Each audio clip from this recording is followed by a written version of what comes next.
아무래도 우리가 요즘에 어느 때보다 이제 숫자에 집중하는 이런 시절인데요. 리얼 조선일보가 돈 많이 들여갖고 리얼미터하고 여론조사를 했습니다.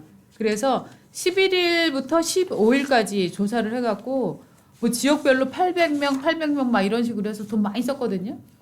일단 먼저 하나를 알려드릴게요. 대통령 지지율이 전체 국민들 사이에서 60.5%가 나왔습니다. 국정 수행을 긍정적으로 평가한다. 60.5. 지난주보다 조금 올랐습니다. 이게 호남이 높은 거는 뭐 얘기 안 되고 81.6%. 그렇죠. 그다음에 어디가 그나마나. 높을까요? 네. 야, 저도 이거 보고 되게 의외라고 생각했어요. 네. 수도권 네. 인천 경기. 네. 인천 경기 수도권이 굉장히 높습니다. 네, 그러니까요. 예. 그다음에 인천 경기는 64.1%고요. 그다음에 충청 59, 부울경 55, 대구 경북 53, 서울 52. 그러니까 인천 경기하고 서울이 12%나 차이가 나는 거예요. 민심이 굉장히 많이 차이 나는 거예요. 그렇죠. 네. 오히려 대구 경북이 서울보다 조금 높네요. 약간 뭐 이상한 그쵸? 차이긴 하지만은. 신기하지 않아요? 그것도 이게 굉장히 의외네요. 네. 서울이 왜 이렇게 낮을까? 크게 사실 어떻게 보면은. 맞아요. 서울이 낮은 거. 저는 네. 이거 아무래도 이제 부동산 관련한 부동산. 세금이나 뭐 네, 이런 부분들 네. 아닐까 하는 느낌이 드는데 음. 응답자 보면은 이재명 대통령의 가장 강력한 지지층은 역시 50대입니다.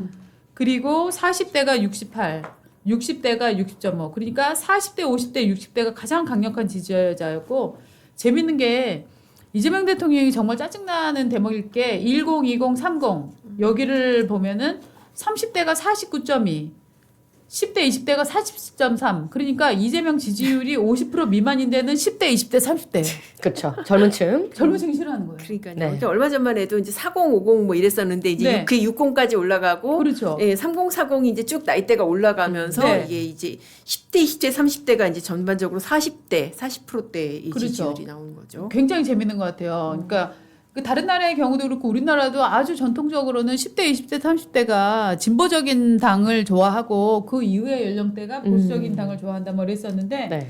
그게 아니라 아주 특이하게 이게 이 젊은 세대가 보수화되는 거는 최근 한 2, 3년 사이에 아주 뚜렷한 패턴인 것 같아요. 맞습니다. 예. 쭉 한번 그 이때까지 선거를 분석을 해보면 네. 이제 1020, 30 세대가 이제 2017년 이제 박근혜 대통령 탄핵 때는 완전 이제 바닥이었거든요. 네. 그러다가 이제 윤석열 대통령 당선에 가면서 쫙 그래프가 올라가요. 네. 네. 근데 보통 이제 1020 여성들은 많이 좀 낮습니다. 근데 네. 특히 20대 남성층에서 굉장히 지지세가 높아요. 네. 네, 우파 지지세가 높고 지금은 거의 이제 1020, 30들이 보수를 지지하는 층이 굉장히 높고 전 지역도 그렇습니다. 호남에서도 1020, 30들은 또 보수를 지지하는 층이 또 많이 높아졌습니다. 네.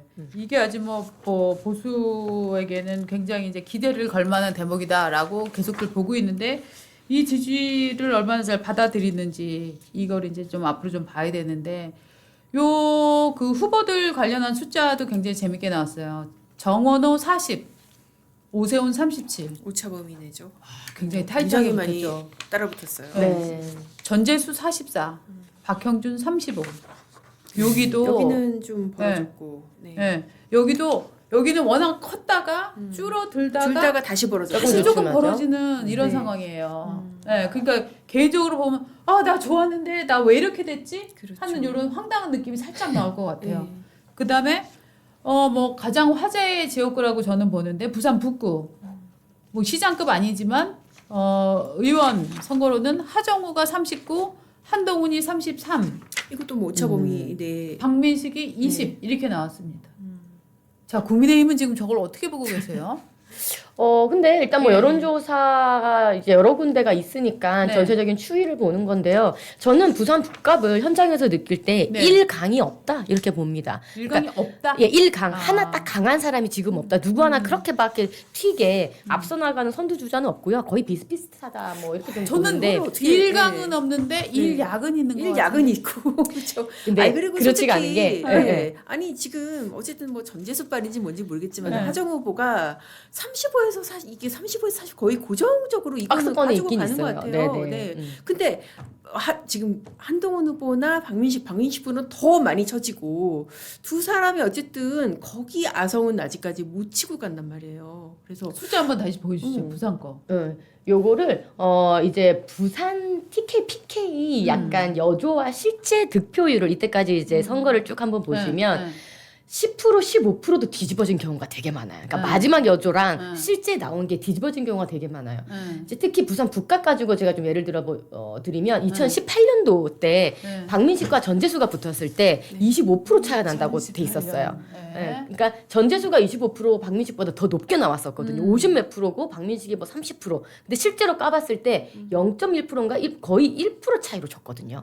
그러니까 마지막 여조와 실제 표 까봤을 때가 너무 차이가 났어요. 그러니까 PK가 왜 그런 성향이 조금 있냐면 이 고령층 분들에 대한 여조에서 그 득표율이 많이 반영이 좀 안 된 부분이 있어요. 그래서 실제 투표를 하게 되면은 고령층 분들 투표를 많이 하십니다. 적극 투표층이 많고. 그래서 민주당이 국힘 이기려면 여조에서 10% 이상 이겨야 진짜 이긴다 이런 말이 있거든요. 네, 네. 예. 그러니까 저도 그 샤이 얘기는 보수가 들었어요. 한 10% 정도 숨어 있다고 보시면 네. 되거든요.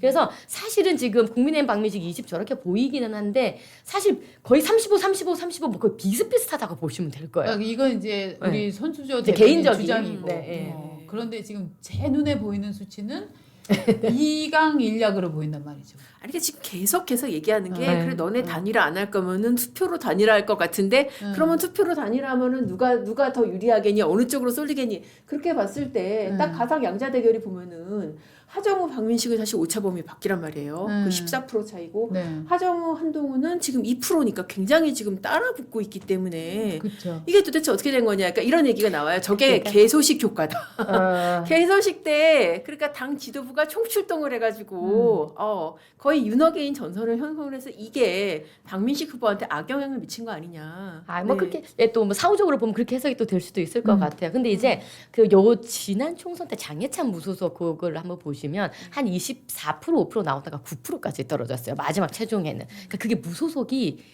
그렇게 떨어집니다. 실질적으로. 그래서 투표장 단위라 얘기가 나오는 게 뭐냐면 지금 한동훈 후보가 6번, 기호 6번을 받았거든요. 그래서 들어가시면은 손이 밑으로까지 안 내려가요. 이때까지 그렇게 밑에 내려가서 찍은 적이 별로 없으신 분들이기 때문에 좀 투표장 들어가서 직접 찍을 때는 이게 또 사표 방지 심리도 있고 해가지고 그러니까 무소속의 거품이라는 게 좀 아직은 좀 있는 것 같아요. 근데 장애찬하고 다르죠. 뭐 물론 사실 그렇죠. 예, 체급이나 후보는, 네. 인지도나 정적인 인지도가 그렇게 하면 좀 네. 지켜보긴 해야 될 것 같아요. 근데 한동훈 네. 후보는 왜 6번이에요? 무소속인데 5번 무소속이 또 있으세요. 그리고 3번, 4번은 당이 있지 않습니까? 조국개혁신당, 뭐 조국혁신당 이런 당이 있기 때문에 원래 비워둬야 되고 무소속은 5번부터인데 5번 무소속이 또 있으세요. 그 사람은 왜 한식이 5번인 때문에. 거예요? 그러면 아마 왜 그 앞선 글자 거예요? 이름 때문이 아닐까요? 그러니까 한식이라서 뒤쪽이 아닐까 싶은데. 어. 아무튼 그래서 5번, 6번인데 한동훈 후보가 이제 네. 6번을 배정받았어요. 접수를 아침에 늦게 했나? 그러게요. 열리면 오픈런 해야 되는 거 아니야? 그러니까 이런 거야말로 오픈런리. 이름 순이지 않나 싶은데 네. 근데 또 한동훈 후보가 한이 이렇게 6으로 이렇게 보여지더라고요. 그래서 마케팅을 또 뭐 그렇게 6으로 또 하고 계시더라고요. 네. 요새 보니까 그 한동훈 후보가 유튜브에서 이제 그런 장면을 많이 보여주는 것 같아요. 그러니까 그 고령층 후보를 의식을 해서 그런가 그 어떤 할머니가 매일매일 뭐 한동훈이 어디 나오는지도 모르는데 계속 그 자리에서 있으면서 도시락을 매일 싸가지고 와서 찰밥 할머니. 찰밥 할머니 기다리고 네, 네, 있다가 어느 날 만나가지고 길에서 이제 퍼즐로 앉아가지고 그 싸운 찰밥이랑 반찬이랑 거 맞아요. 먹고 막 먹는 거. 그런 유튜브 그런 거 굉장히 많이 네. 예, 영상이 한동훈 뜨더라고요. 후보가 실제로 보니까 여성 60대 이상 여성층에게 굉장히 인기가 높은 걸로 나오더라고요. 네.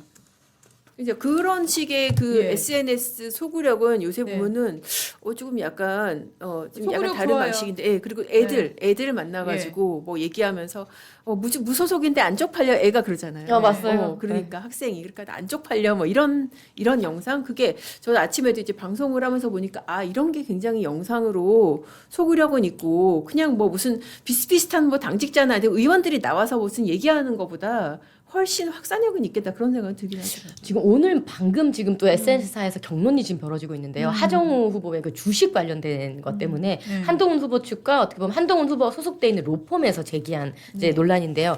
하정우 후보가 예전에 이제 AI 수석으로 있을 때 어쩌면 그 전에 네이버에 있을 때부터 주식을 그러니까 뭐 헐값에 매도한 이제 이거 가지고 지금 굉장히 또 뜨겁게 공방 중이더라고요. 헐값 매도하면 좋은 거 아니에요? 아 근데 이제 뭐냐면 AI 네이버에서 AI 리더로 있을 때 상대 경쟁사였던 회사의 임직원 자문 고문 역할을 하면서 그 회사의 주식을 뭔가 이제 뭐 전문 용어가 있던데 3년 거치면 3년 후에 받는 네, 식으로 해서 네, 그쪽 네, 회사의 주식을 아. 받았더라고요. 그리고 그것을 AI 수석으로 오면서 100원인가로 그냥 다른 그 사람에게 팔아버리는 겁니다. 그래서 여기 조금 논란이 있어서 지금 하정우 후보 측과 한동훈 후보 측이 굉장히 경론이 붙어 있는 네. 상황이더라고요.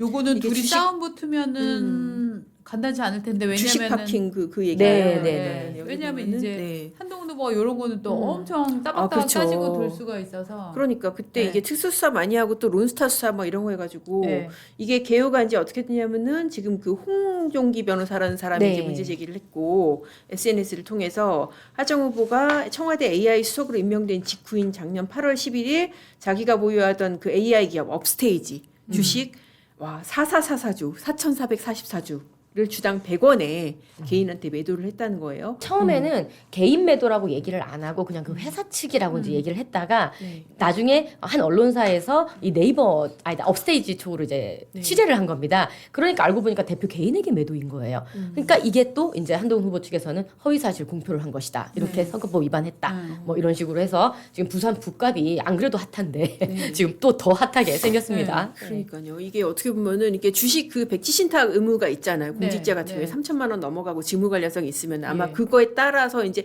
처분을 한 모양새를 띄었지만 네. 사실 가격을 보면 이게 처분한 게 아니라 잠깐 맡겨둔 거 아니냐. 그러니까 파킹 아니냐. 그렇죠. 네. 파킹해서 파킹. 나중에 다시 이제 뭐 직을 그만두고 나면 다시 찾아오려고 한 거 아니냐. 이제 그런 의혹이 제기가 되는 거예요. 그래서 많은 이제 댓글이나 여론들이 아 처음에 오빠 논란이나 손털기 논란이 있을 때는 그냥 어수룩한 그냥 그런 분인 줄 알았는데 아니네 이거 주식 이걸 이게- 이렇게 네.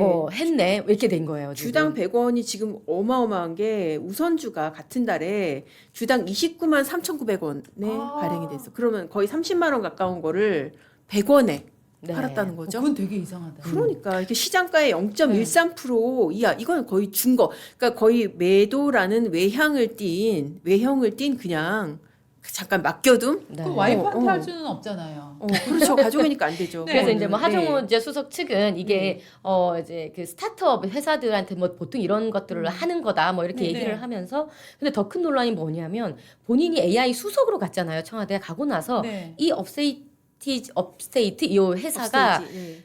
국가적으로 또 어떤 사업에 선정이 되면서 대단한 또 특혜를 보게 됩니다. 아. 그러니까 이 논란까지 지금 엎쳐서 네, 굉장히 지금 논란이 이제 발발된 상황입니다. 이거는 좀 약간 커질 수 있는 문제 그러게요. 같은데. 그럼 지금 하정우 입장은 그래요. 지금 네. 이게 스타트업 생태계에 대해서 이해가 부족한 거다라고 하면서 그때 당시 2021년 그 업스테이지라는 걸 창업할 당시에 3년 거치 3년 분할 이런 식으로 계약을 체결한 상태였고 근데 청와대 AI 수석으로 임명되면서 계약상 잔여 기간이 남은 거를 갖다가 액면가가 이렇게 낮은가요? 액면가로 매각을 한 것이다라고 하는데 참 뭐 설명을 들어도 좀 뭐 선뜻 이해는 좀 안 가는 것 그러니까요. 같긴 한데요. 액면가로 매각을 네. 했으면 굉장히 또 정직한 사람이네. 그러니까 하정우가 그러니까. 엄청 정직한 사람이냐 아니면 돈독이요는 음흉한 사람이냐 이게 투기꾼이냐? 여기 둘 중에 네. 하나에서 갈릴 것 같은데 진짜로 이 설명을 들어서 이 설명이 하정우 수석의 설명이 팩트고 사실이라면 어떻게 보면 하정우 수석은 굉장히 점잖은 뭐 그렇죠. 사람이네요. 그리고 비싸게 판 것도 아니고 싸게 그렇죠. 팔았으니까. 그렇죠. 그리고 자- 액면가를 딱 팔았으면 네. 뒤로 왜 반대로 우리가 지금 얘기하는 건 뒤로 야 이거 29만 원짜리인데 뭐 혹은 뭐 야 이거 10만 원짜리인데 야 5만 원만 내가 지금 나 기다릴 수가 없어 뭐 이렇게 하고도 넘겨볼 수도 있는 거잖아요. 그렇죠. 근데 100원에 넘겼다. 근데 그 팔기 전에 네이버에 네. 있으면서 경쟁사 주식을 그렇게 받는다는 게 말이 되나요? 저도 그게 참 네, 희한하네요. 그것부터 저는 이해가 안 됩니다. 네. 이거 도덕적인 윤리에 어긋나는 거 아닌가요? 경쟁사가 아니라 나중에 M&A 뭐 하려고 그랬나? 근데 그것도 네이버와 이상하죠. 업스테이지가 그렇진 않죠. 네. 근데 이상하죠. 그러니까요. 뭐 하여튼 그때는 당시 네이버 있을 당시에는 어떤 주식 소유의 제한을 받지 않았으니까 뭐 그때는 뭐 그렇다고 쳐도 근데 과연 이 매도는 과연 무엇인가 네. 뭐 본인 말로는 이거 차명보이 절대 아니다 그런 식의 파킹이 근데 그 몇 아니다라는 게 년 전이라 그랬죠 입장인데 지금? 그게 지금 연도가 지금 얼마 안 주식을 됐죠? 판 거는 작년 8월. 네. 작년 8월에 업스테이지를 100원에 팔았다. 네, 그렇죠. 말도 안 되는 네. 소리예요. 그러니까 왜냐하면 그러니까 이해할 수 없는 소리인 게 저희가 경제를 몰라서 그런지 모르겠지만 업스테이지는 이미 네. 그런 뭐 그쪽 거래소나 이런 데서 굉장히 유명한 곳이잖아요. 네. 그렇죠. 그러니까 이름 이해 안 들어봐서 되는데? 아는 회사라는 데는 그러니까요. 사실 그렇죠. 네. 도저히 이 가격에 액면가라고 이게 좀 이해가 안 가긴 하죠. 액면가로 팔아야 되는 법칙이 있는 건 아니잖아요. 그러니까. 이거 커지면 후보 사퇴까지 갑니까? 그렇게 되면은 굉장히 아니 네. 진짜로 저 아까 그 생각했거든요. 우리가 지금 설문지를 보면은 하정우 대 박민식, 하정우 대 한동훈 이렇게 물어봤는데 왜 이 설문에서 박민식 대 한동훈은 없을까? 없지라고 네. 생각을 했었거든요. 왜 꼭 둘 중에 하나가 단일화를 해야 된다고 주장을 하지? 라는 느낌이었는데 이거 큽니다 지금 진짜로 주식 논란. 이거는 네. 굉장히 작지는 않은 문제 같아요. 맞습니다. 예. 자, 이거 어떻게 될지 굉장히 흥미진진하네요. 그러게요. 근데- 근데 새로운 이 네. 쟁점으로 부상을 네. 한 것 같아요. 네, 시청자 여러분께 너무 죄송한 거는 제가 이게 주식 무식자라서 이 부분을 명쾌하게 설명을 못 드려서 좀 죄송한데 제가 또 기사로 이어서 많이 정확하게 여러분들에게 설명을 해드리면 좋을 것 같습니다. 네. 근데 아직 현재 네. 기사가 거의 안 나왔습니다. 그냥 그냥 SNS 거기만 상에서만 지금, 지금 네. 나오는 거라서 그렇죠. 네. 조금 더 우리가 취재를 한 다음에 또 말씀 또 드리겠습니다. 그렇습니다. 예.